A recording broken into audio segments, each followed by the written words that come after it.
for Netflix trying to make a splash, having never done an MMA event before, this was to me the perfect strategy. Bring in names that people know, bring in former champions, and that is exactly what Netflix did.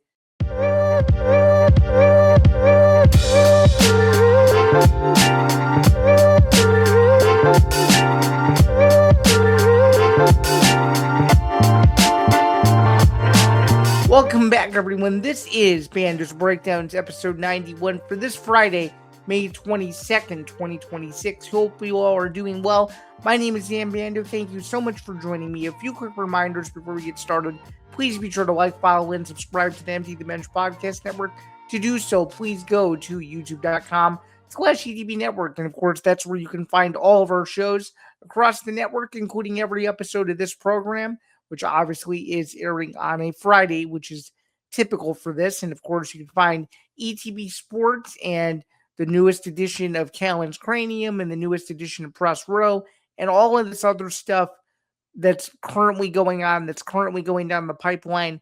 Would be greatly appreciated if you guys checked everything out as such, because we have a lot of content going on across the network, a lot of things to just kind of talk about and dial up, I guess, if you will. There's tons of sports content everywhere across this channel, so it would be greatly appreciated if you guys checked everything out as we are closer and closer to 4,000 watch hours, and we're slowly building our subscriber count up as well, and so much more. Speaking of that, though, on the audio-only side, you can listen to Bando's Breakdowns wherever you get your podcasts.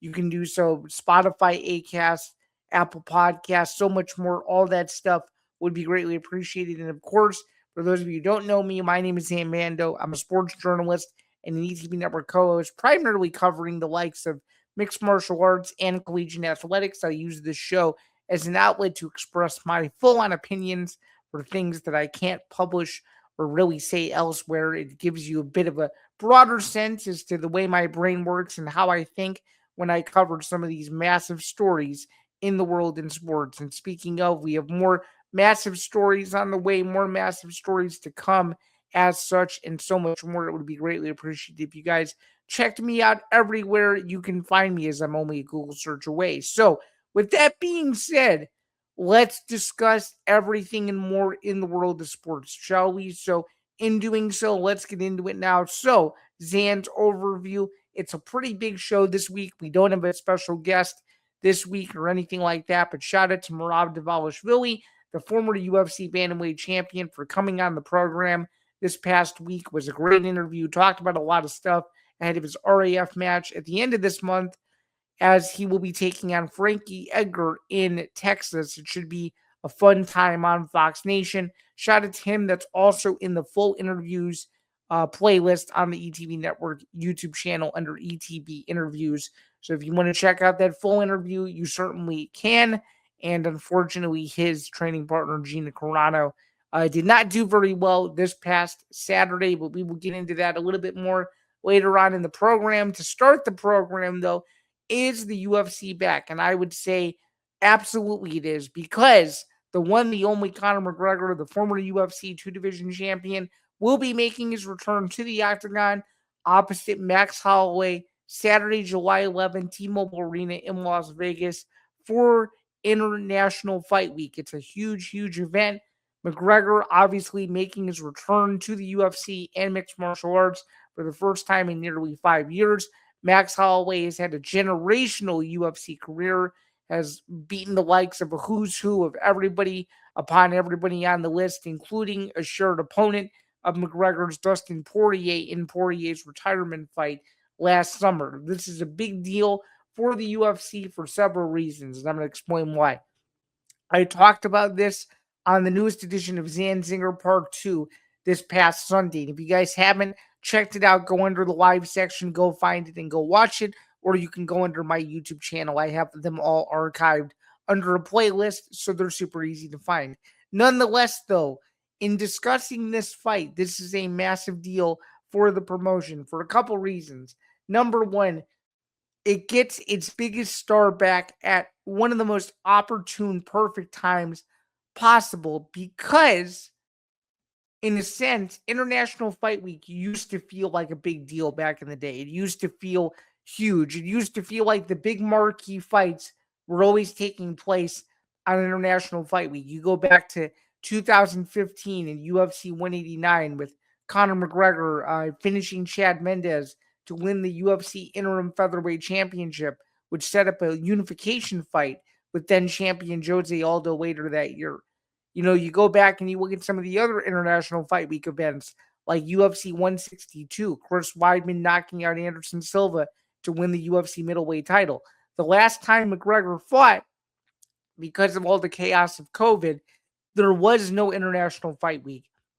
Although it felt like an International Fight Week with how big that Poirier McGregor trilogy fight was. And as someone who was there that week, I can attest that it felt like a really big deal.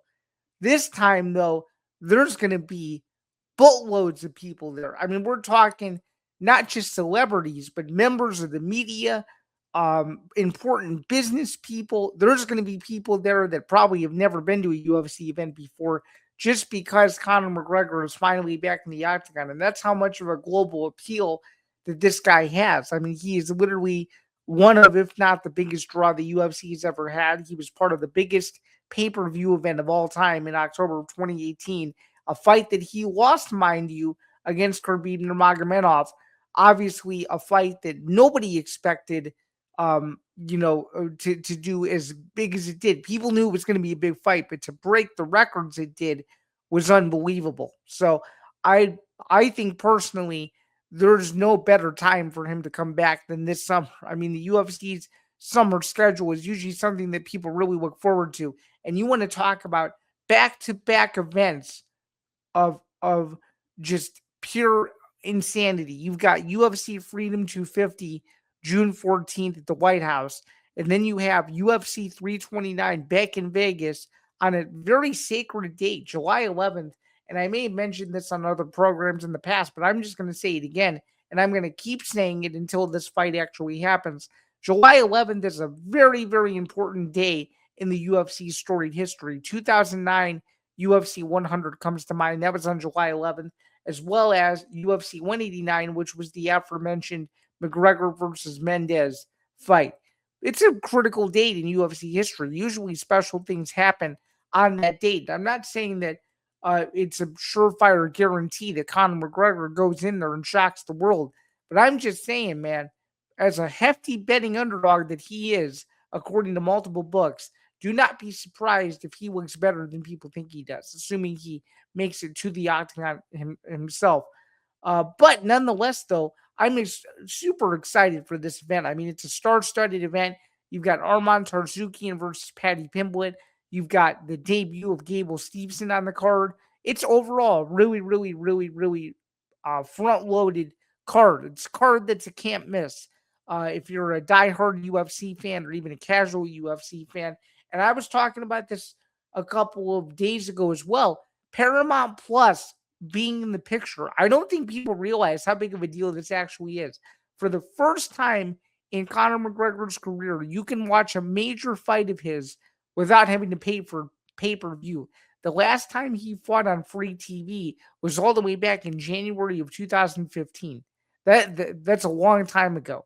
So the global reach and the global appeal of this fight is going to be insane. And the amount of access that people will be able to get in order to watch this fight without even to pay the extra fee is a gigantic, gigantic deal. I mean, it is bigger than you could have ever imagined. And now that they have this Paramount deal, they'll be doing things that were otherwise not possible because of this. So I think it's very interesting. And that actually leads into a perfect segue about streaming as well. Ronda Rousey, Gina Carano this past weekend, peak viewership on Netflix. 17 million people streamed this 17-second fight. And in fact, I have the press release right here from Most Valuable Promotions itself. I will read it to you as well. I mean, this is massive news for Netflix, Ronda Rousey, Gina Carano, everybody involved. Here is the joint statement from Nikisa Badarian and Jake Paul.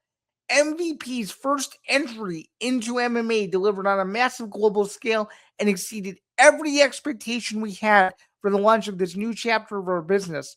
Over 12.4 million viewers around the world tuned in live on Netflix, with viewership peaking at almost 17 million during Rousey versus Carano, making it one of the most watched MMA events of all time, especially in the United States alone. The triple main card averaged 9.3 million viewers and peaked at 11.6 million viewers during the main event, making it the most watched MMA event ever in the United States. Think about that. Mixed martial arts has been on Fox, CBS, ESPN, etc., and Netflix beats them all. That is unbelievable. So, continuing on, the event also generated over 410 million impressions across MVP's own social channels, a live gate exceeding 2.2 million, and saw terrific commercial premises distribution across bars, restaurants, casinos, and hospitality venues nationwide. We're incredibly proud of interest from investors, strategic partners, and fighters who want to be involved with MVP in the future of MVP MMA. We are currently reviewing all strategic options to do something very meaningful within MMA on a go forward basis with a distribution partner like Netflix that shares our vision to create lasting impact. Unbelievable. So it averaged 12.4 million viewers, peaking at 17 million. Unreal stuff. I can't even begin to express how ridiculous this is. That's now Netflix's fourth live event that they've done, fourth major live event they've done. That includes Paul Tyson, Taylor Serrano 3, and Paul versus Joshua. Unbelievable stuff. And one of the coolest parts about this is the first Netflix fight that I've watched where there was no streaming interruptions whatsoever. There was nothing. I had no issues watching this fight whatsoever. The stream was perfect. There weren't any crazy delays or anything like that. The pacing could have been better. The pacing could have been better for sure. But I think on a huger scale, this was as good of an event as you could possibly hope for from a viewership standpoint. Now, were the fights particularly that good? No. I think a lot of the favorites won. I went 9-2 on the card just for a little bit of further context. 9-2 on the card as far as predictions are concerned. So I'm not sure what to really think of this other than MVP needs to follow it up. They need to follow it up with another home run, whether it's convincing Ronda Rousey to come back and unretire again, to come back and fight a major name like a Holly Holm or Chris Cyborg. That would make a lot of sense. If somehow John Jones gets out of his UFC contract, I think a lot of people would be interested in seeing him versus Francis Ngannou. I think there's a lot of different possibilities as to how you may slice or dice this event. But what I can tell you is this is a great step up. This proves to me that live streaming sports works. This proves to me that live streaming fights, especially, is a major deal. And this also proves to me that when you have stars and when you have names that people care about, people will watch. This is the big difference between the UFC and MVP. Is the UFC brand, as I've alluded to in the past, has become so synonymous with mixed martial arts that all of these other brands, people don't know the brand as well because they don't know who the fighters are. And now that MVP is getting names that people remember and people have resonated with from past years of following the sport, this is huge. So now they need to go in and they need to sign as many big name free agents as they can. They need to do everything they can to try to lock up Jason Jackson. That would make a lot of sense. They can't let Jason Jackson go to the UFC because I think he's a major star that they can build their welterweight and or middleweight divisions around based on what direction he wants to go in. I think that would be unbelievable. I also think Francis Ngannou being back in the mix is huge. But again, as I just alluded to, who's he going to fight? If it's not John Jones, they're going to have to make a push for some other major names that people care about. What's unfortunate from their standpoint is Derek Lewis is still with the UFC. Josh Hogan is still with the UFC. Those are two personalities that are fighting each other on the Freedom 250 event in about a month's time or so. If one of those guys' contracts eventually expires in the near future, they might want to take a crack at those guys too. So there's a lot of different variables surrounding this that I don't think people fully realize, that MVP needs to strike now, because if they don't strike now, this event's going to come and go. The UFC is going to come in, swoop up all this attention, and maybe Freedom 250 or McGregor beats out Rousey Carano. I think McGregor Holloway has a chance to do some damage toward Rousey Carano. I really do, because Conor McGregor is the biggest name in the sport right now, and people will watch that fight. No question about it. And I think it will do millions of viewers. The question is going to be is, will it surpass this MVP MMA event, which I think with how stacked the MVP MMA event was and how stacked the UFC event was from a name value standpoint, I think it has a chance to do exactly that. So we shall see what transpires. But if you saw this fight, comment below and tell me what you thought of the broadcast, what you thought of the overall event. I thought overall the fights were entertaining, but the thing is going to be is, can they follow up? Because there's a lot of talk about what Mark Shapiro said over the course of the last couple of days on a newer TKO earnings call. I think it was an investor's call. And he talked about how Ronda Rousey, Gina Carano was viewed by the UFC as a squash match between two women that were aging and that didn't move the needle. And I can't believe I'm remotely saying this, but I actually agree with Shapiro here. I really do. It's not a meaningful fight at all. Mark Shapiro, as much as you want to say, oh, Mark Shapiro doesn't understand MMA or doesn't understand the business that he's in or whatever the case is, he can see what the difference is between a meaningful fight and not. That fight, Rousey Carano, was perfect. Perfect for the Netflix audience. Absolutely perfect. It's not perfect for the UFC.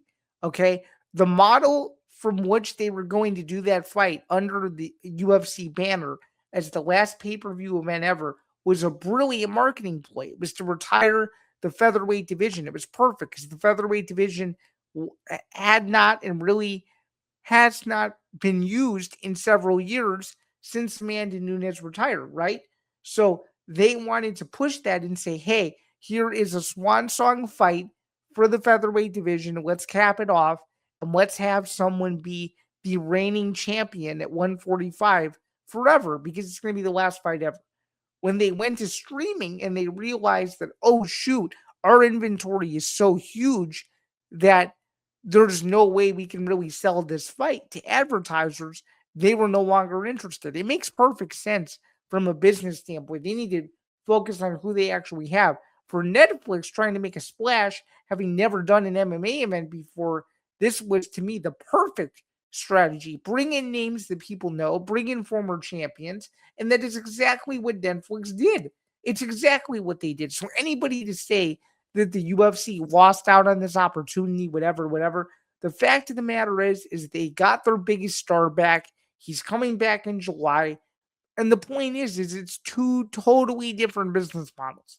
They probably knew after they signed James Toney in 2010 that they made a mistake. They probably knew after they signed CM Punk a decade ago that they knew they had made a mistake. Did they milk those two names as much as they probably could at the times that they were signed? Yeah, absolutely. But now they're no longer in the business of these, freak show comeback style fights like they did with Lesnar. They're so big now that they don't really need as many stars as these other promotions do, which is why it was perfect for MVP to go and make a move and say, hey, this is what we're going to do. This is how we're going to break this down. And this is overall how we're going to try to compete with the UFC. The question about competition now simply means this now. Can MVP strike where the iron's hot, compete against the UFC, and put on fights that people really want to see? Because right now, with most of the talent being under the UFC umbrella, it's going to create a lot of friction for MVP to try to poach these guys and say, hey, you want to come over and fight for us? And I don't buy anything related to the John Jones thing. I don't think John Jones is walking away from the UFC at all. I think they're going to try to keep him in that contract as long as they possibly can. I really do. He's too big of a name for them to have him walk away, especially with the way he's been portrayed as the greatest fighter of all time. I just had to throw that in there, of course, because I think it's important to mention that as many times as you can. But overall, though, smashing success, big night for MMA overall. Half of the world talking about McGregor Holloway, too. The other half talking about Rousey Carano. It's all good. There's going to be more to come. There's going to be more drama. There's going to be more madness. And speaking of drama and madness, as we nearly round out the show here, NFL schedule release is finally out. Every single team, every single matchup, every single network, every single piece of high stakes that you could possibly think of in the NFL is finally out. My brief reactions are simple. I think the Bears could win 13 games. I really do. I think the end of year divisional spree that the Bears get is massive. I think some of these primetime games are huge, but I'm just going to go on a rant and talk about the opening game of the season between Seattle and New England, which is going to be Seattle's banner raising ceremony on that Wednesday night in September. It's going to be a critical one. Obviously, it's not only reining in a new season, but also the defense of Seattle's championship potentially. So, in talking about this, I do not believe the NFL made the right decision by putting Seattle versus New England as the first game of the season. To be fair, the Super Bowl this past winter was boring. Seattle controlled that entire game defensively. They looked really good. Sam Darnold had an unbelievable performance in that Super Bowl. And what's to say that with all the Patriots demons and everything that's going on with Mike Vrabel and the Diana Rossini thing, which we're not going to get into right now, what makes you think that that game is going to go any differently than the Super Bowl? Because I just simply don't think that that game will go any differently than the Super Bowl whatsoever. I really, really don't. I really, really don't.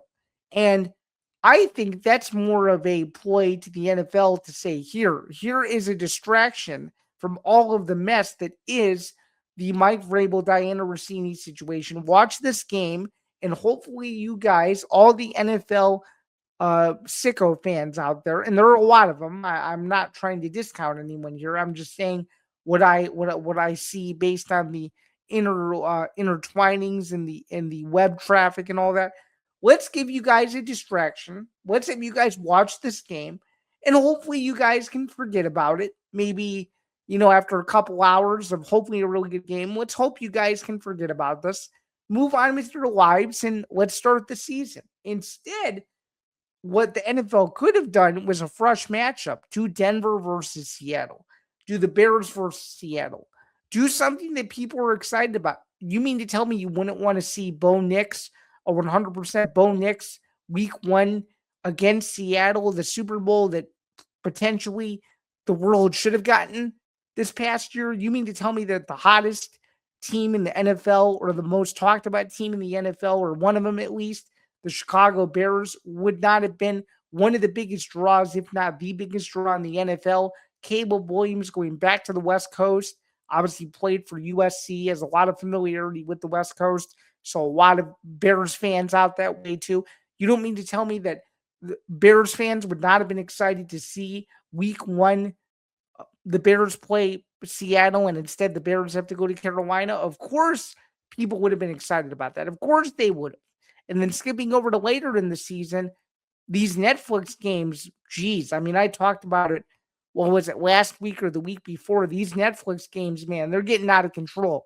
And especially the Bears-Packers game on Christmas on Netflix. Bears-Packers is a traditional game that should be able to be viewed by everyone, in my personal opinion. So now you're limiting the fans out of those markets that are not Chicago or Green Bay, Wisconsin, to watch the game unless you have Netflix. So that's a major concern right there. And then just to talk about the amount of streaming services you need just to watch all these games, it's just getting overwhelming. There's going to be more to come on all this stuff, but I just was not a fan whatsoever of the way the NFL rolled this out. There were too many leaks, and I understand the reporters are just doing their job. But at the end of the day, what's the point of a schedule release when we already know 70 to 80% of the schedule? That's what I don't understand I feel like it was just more of a TV play, a money grab than anything else. I think it was highly disappointing. And I think the NFL could do a lot better job of keeping these games under wraps, just like they used to years ago in the pre social media age. I'm sure it's not going to happen. I'm sure it's wishful thinking on my part, but they got to do a better job of pleasing the fans with things that the fans don't already know. The fans knew about 50 to 75 to 80% of these games. That's the problem that I have with this whole thing is all you had to do was keep it under wraps for maybe a couple more hours. Tell the insiders to not do anything, but they're going to do what they're going to do anyway, and it is what it is. Moving over now to the present, the NHL and NBA conference finals are already underway as this is being released. In the NBA, the Cavaliers are taking on the Knicks, and of course, on the Western Conference side, San Antonio in an already epic series with the Oklahoma City Thunder over on the West. So, could not have asked for two better game ones on both sides, but I'm really digging the Spurs Thunder series. SGA versus Wemby has been phenomenal. That to me is the better of the two series, and I don't even think it's close whatsoever. I think those are two of the most exciting players in the NBA, if not the most exciting players in the NBA. That is the de facto NBA championship. I said it on the most recent edition of ETB Sports as well, which if you have not checked that out, you certainly should. And I just think whoever wins, I think is going to win the whole thing. I really do. I think whoever wins that San Antonio OKC series, do not be surprised if the winner of that wins the whole thing. As far as Knicks Cavaliers, as my co-host said internally in our group chat, game one should have never gone to overtime in the first place. It's the Knicks series to lose. What more can I say? And then over on the NHL side, I think it's going to be Colorado coming out of the West. And I think it's going to be the Carolina Hurricanes who are going to keep their season alive. Maybe not sweep, but maybe just maybe beat the Canadians in 5 or 6 to go to the Stanley Cup final. I think it'll be unbelievable stuff for the next week and a half to 2 weeks as well. But I think those are my predictions. So, with that being said, I do think you're going to get an OKC Knicks NBA Finals. And then on the NHL side, it's going to be Carolina versus Colorado. And we shall see what happens as the series continue on into the end of this week and next week as well. Moving over briefly to college football, there were some Big Ten meetings the other day in California, and Ryan Day, according to The Athletic, brought up some very, very good points about why he believes that should the college football playoff committee go to 24 teams, it would make the Michigan-Ohio State game that much bigger. So as we know, with this Michigan-Ohio State game every year, it's the last game of the season. Obviously, Thanksgiving, the whole thing, rivalry weekend, right? It's the premier game. Everybody watches it. It's on Fox. He's saying now, if you go to 24 teams, now you're playing for much more. You're not just playing for a playoff spot now. You're playing for seeding. You're playing for a possible home playoff game. Shoot, you might even be playing for a rematch between Michigan and Ohio State if Michigan is as good as Ohio State in a given year. I think that's very interesting because now the rivalry feels like, okay, if Michigan wins, Michigan is playing the spoils against Ohio State. And if Ohio State wins, it further validates them as one of the Big Ten's best teams. And now, if you expand that, you get rid of the conference title game. It's now a de facto conference title game between Michigan and Ohio State, regardless of if the game is in Ann Arbor or Columbus. And it just makes everything kind of more pure, if you will. There's not as much of a pageantry around it to where it's almost like a spectacle. It'll feel more like a game that's a must-win game for both teams, and I think that's what Ryan Day was trying to get at. Should his wishes come true, that remains to be seen. But I do think it was interesting that he brought it up, and if you haven't checked it out, go over to The Athletic and read this piece because it was extremely fascinating to hear Ryan Day's opinion on college football playoff expansion and whether it should happen. And then finally, rounding out the show with two more topics, Zain Zinger. I think Dana White's endorsement of Johnny Manziel versus Bob Menery is hilarious. Bob Menery was caught red-handed. He may have been drinking a little bit too much on Nina Drama's most recent kick stream. this past Friday at Power Slap. Seemed like Bob Menery was having a good time, and then Bob Menery goes on a virtual press conference with Johnny Manziel and says that he's going to dedicate the fight to the city of Cleveland and he's going to knock out Manziel in 45 seconds. Well, I'm still of the belief that Bob Menery won't show up to the fight. So, with that being said, we shall see what happens this Saturday from the UFC Apex. If I were to make a pick on the fight, though, I am picking Manziel, and I do think he does find a way to knock out Menery. And whether this becomes his new career or not remains to be seen. And then finally, one thing that I saw, just very brief on this, Murad Johnson Jr. announced that he would be staying in the NBA draft, but something that I did notice in his announcement to the world that he was staying in the NBA draft is that he did not acknowledge his former coach, Brad Underwood, nor his former school, Illinois, that he spent 1 year busting his tail off for the Illini as one of the better defenders in the Big Ten, which I thought was very interesting. So it only begs the question, are these guys really loyal to their schools, or are they just trying to get in and get out as quickly as possible? I'm going to leave you guys on that question, but that's going to do it, though, for another edition of Bando's Breakdowns. Thank you so much for tuning in. This has been episode 91. A few quick reminders. Please be sure to like, follow, and subscribe to the ETB Network. To do so, go to youtube.com/ETB Network. Follow the show on social media at Bando's Breakdown. And, of course, listen to Bando's Breakdowns wherever you get your podcast. My name is Zain Bando. Again, thank you so much for tuning in. I hope you have a wonderful rest of your week. And until next week, I will see you guys for episode 92.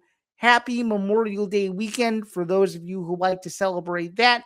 And with the weather getting warmer and with summer around the corner, hopefully there's more exciting times ahead soon for all of you. So again, next week is around the corner. Until then, have a good one. We'll catch you guys later. And cheers, everyone. Thanks so much.